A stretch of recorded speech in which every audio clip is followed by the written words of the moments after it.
আসসালামু আলাইকুম ওয়া রাহমাতুল্লাহ।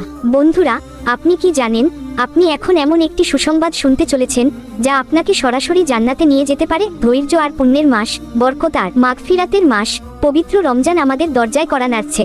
আল্লাহ রাব্বুল আলামিনের পক্ষ থেকে এই মাস আমাদের জন্য এক বিশাল উপহার। আপনারা যারা 2026 সালের রমজানের অপেক্ষা করছেন, জেনে রাখুন ইনশাআল্লাহ 2026 সালের রোজার মাস শুরু হতে চলেছে ফেব্রুয়ারি মাসের 22 বা 23 তারিখ রবিবার বা সোমবার থেকে। এই খবরটি পৌঁছে দেওয়ায় রয়েছে মহান রবের পক্ষ থেকে বিশেষ পুরস্কার এবং অনাবিল কল্যাণ। রমজানের গুরুত্ব। রমজান মাস হলো সেই মাস যখন জান্নাতের দরজাগুলো খুলে দেওয়া হয়, জাহান্নামের দরজা বন্ধ করা হয় এবং শয়তানকে শিকলবন্দি করা হয়। এই মাস আমাদের জন্য ইবাদত, ক্ষমা প্রার্থনা এবং আত্মশুদ্ধির সেরা সুযোগ। চলুন আমরা সবাই মন থেকে এই মাসকে স্বাগত জানাই এবং নিজেদেরকে ইবাদতের জন্য প্রস্তুত করি। আল্লাহ যেন আমাদের সবার রোজা এবং ইবাদত কবুল করেন, আমিন। আপনার কাছে আমার একটি বিশেষ অনুরোধ, আমাদের নবী সাল্লাল্লাহু আলাইহি ওয়াসাল্লাম এই সুসংবাদ যেন সবার কাছে পৌঁছে যায়, সেই লক্ষ্যে আপনি এই ভিডিওটি আপনার পরিবারের সদস্য ও বন্ধুদের মধ্যে কমপক্ষে 15 জনের সাথে শেয়ার করুন। আপনার একটি শেয়ার হয়তো অন্য কারো ইবাদতের অনুপ্রেরণা হয়ে উঠতে পারে, আর এর সওয়াব আপনার আমলনামায় যোগ হবে ইনশাআল্লাহ।